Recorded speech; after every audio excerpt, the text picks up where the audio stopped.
एक बार की बात है, एक छोटे से गांव में 3 दोस्त रहते थे, कबीर, मीरा और राजू।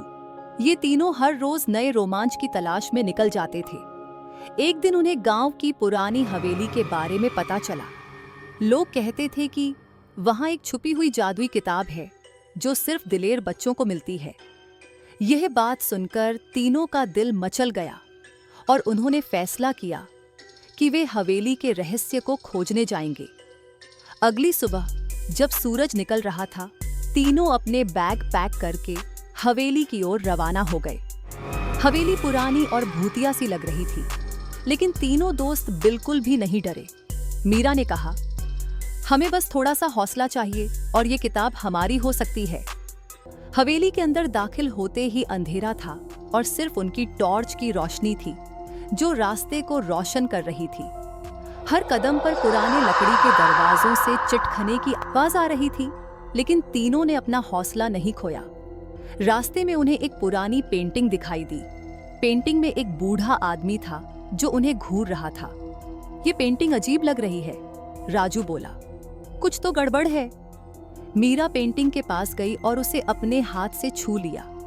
जैसे ही उसने पेंटिंग को छुआ, एक रहस्यमयी दरवाजा खुला और सामने एक नीचे जाने वाली सीढ़ी नजर आई। वाह, यह तो सचमुच रोमांचक हो रहा है, कबीर उत्साह से बोला। नीचे उतरते ही उन्हें एक छोटा सा कमरा मिला जहां हर तरफ पुरानी किताबें और पर्चे बिखरे हुए थे। कमरे के बीच में एक शक्तिशाली रोशनी चमक रही थी जो एक किताब पर थी।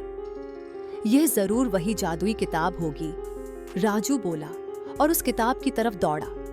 लेकिन जैसे ही उसने किताब उठानी चाही, एक गूंजती आवाज सुनाई दी।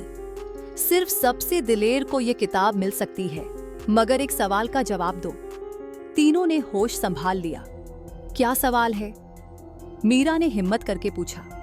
आवाज ने कहा, वो क्या चीज है जो जितनी ज्यादा बनती है उतनी ही कम होती जाती है? कबीर, मीरा और राजू ने सोचना शुरू किया।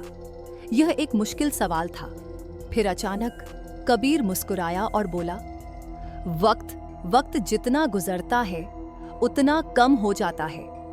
आवाज ने जोर से गूंजते हुए कहा, जवाब सही है, तुम सच में दिलेर हो। और उसी वक्त किताब चमक उठी और उनके हाथ में आ गई। तीनों ने खुशी से चिल्लाया, हमने जीत ली। अब यह किताब उनके पास थी जो हर रहस्य और रोमांच के नए दरवाजे खोल सकती थी। वापस जाते वक्त उन्हें महसूस हुआ कि हवेली अब वैसी नहीं रही। अब वो रोशन और खुशहाल लग रही थी, जैसे उसके अंधेरे से बचा लिया गया हो।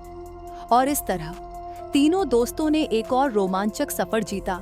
लेकिन उन्हें पता था कि यह तो बस शुरुआत थी, क्योंकि अब उनके पास थी छुपी हुई जादुई किताब।